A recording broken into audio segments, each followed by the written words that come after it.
রামিসার মৃত্যুতেই অভিযুক্তের ফাঁসি আর দ্রুত বিচারের দাবিতে উত্তাল ছিল পল্লবী এলাকার মানুষ।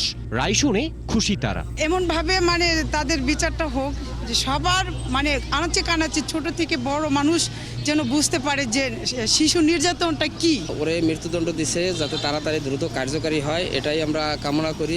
খুব খুশি হয়েছি যে ওর মৃত্যুদণ্ড হয়েছে। রামিসার স্কুলেও ফিরেছে স্বস্তির আবহ।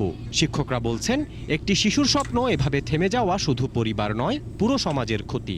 এই রায়টা যত দ্রুত সম্ভব বাংলাদেশের মাটিতে যদি কার্যকর করা হয়, তাহলে আমরা পপুলার শিক্ষা পরিবার সহ সারা বাংলাদেশের মানুষ অত্যন্ত কৃতজ্ঞ থাকব। প্রধানমন্ত্রীকে আমরা অসংখ্য ধন্যবাদ। আমাদের এই বিচারটা খুবই সুন্দরভাবে সুষ্ঠুভাবে সম্পন্ন করার জন্য। ছোট্ট রামিসার সহপাঠীদের অবুঝ মনে বন্ধু হারানোর ব্যথা।